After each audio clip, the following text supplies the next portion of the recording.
Hello students, welcome back to Kaushik education hub. So friends, మనకి ఏంటంటే AP ఎంసెట్కి సంబంధించి మనకి నిన్న ర్యాంకర్స్ అయితే ఇష్యూ చేశారు కదా.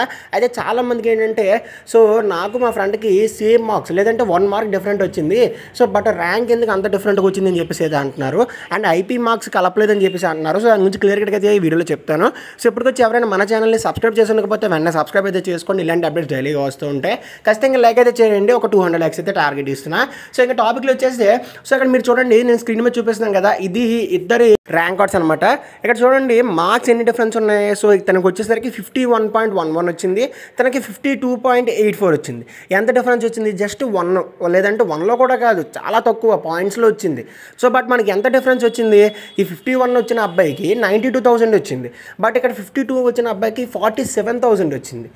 ఎందుకు ఇంత ఒక్క పాయింట్లో ఉన్న దానికి మరీ ఇంత డిఫరెన్సా అంటే చెప్తున్నా కదా, ఐపీ వెయిటేజ్ అనేది అయితే యాడ్ చేశారు. ఐపీ వెయిటేజ్ యాడ్ చేయడం వల్లే మనకి ఈ విధంగా డిఫరెన్స్ వచ్చింది. ఓకేనా? తనకి ఎవరికైతే 51 మార్క్స్ వచ్చాయో తనకి ఇంటర్లో తక్కువ మార్క్స్ అనమాట. దానివల్ల తనకి 93,000 వచ్చింది.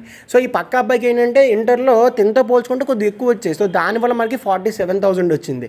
ఇక్కడ మరి ఐపీ వెయిటేజ్ యాడ్ చేశారా లేదా తెలుసుకోవాలంటే మీరు ర్యాంక్ కార్డ్ డౌన్లోడ్ చేసుకోండి. ఓకేనా? అండ్ చాలామంది అంటున్నారు షిఫ్ట్లు బట్టి ఉంటుంది బ్రో. షిఫ్ట్లు బట్టే మనకి ఏంటంటే ర్యాంక్స్ ఇస్తారు అని. షిఫ్ట్లు బట్టి ఎక్కడ ఉండదండి. షిఫ్ట్లు బట్టి మనకి నార్మలైజేషన్ అయితే చేస్తారు, కానీ షిఫ్ట్లు బట్టి మనకి ర్యాంక్స్ ఎక్కడ కూడా డిసైడ్ చేయరు. మనకి ఈ రెండు కూడా మనకి బేస్ చేసుకున్నది ఐపీ వెయిటేజ్తోనే. ఐపీ 25% వెయిటేజ్ ఉంది కదా, దాన్ని బేస్ చేసుకొని మనకైతే ఇచ్చారు. ఎవరికైతే ర్యాంక్ కార్డ్స్ రాలేదో వాళ్ళకి వస్తాయండి. వాళ్ళకి ఏంటంటే డిక్లరేషన్ ఫిల్ చేయాలి. డిక్లరేషన్ వన్స్ ఫిల్ చేసిన తర్వాత ర్యాంక్ కార్డ్స్ అయితే ఇష్యూ చేస్తారు. అండ్ మీరు మార్క్స్ చెక్ చేసుకున్నా సరే ఇద్దరికి కూడా పెద్ద డిఫరెన్స్ అయితే ఉండదండి. మనకి మ్యాథ్స్ చూడండి 27 వచ్చాయి, తనకి 26 వచ్చాయి. ఫిజిక్స్లో 14 వచ్చాయి, తనకు కూడా 14 వచ్చాయి. కెమిస్ట్రీ 9 వచ్చాయి, తనకి 11 వచ్చాయి అనమాట. ఓకేనా? తనకి టోటల్ 51 వచ్చాయి, తనకి 52 వచ్చాయి. Just 1 mark. ఈ 1 మార్కే మరి 30,000 డిఫరెన్స్ రాదండి, వస్తే 10,000 వస్తుంది.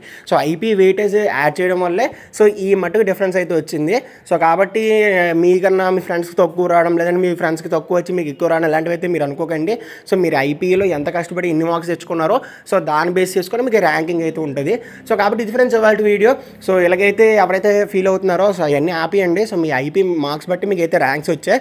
వీడియో నచ్చితే ఖచ్చితంగా లైక్ అయితే చేయండి, తప్పకుండా సబ్స్క్రైబ్ చేసుకోండి, మీ ఫ్రెండ్స్కి వినైతే షేర్ చేయండి. This is Kaushik signing off.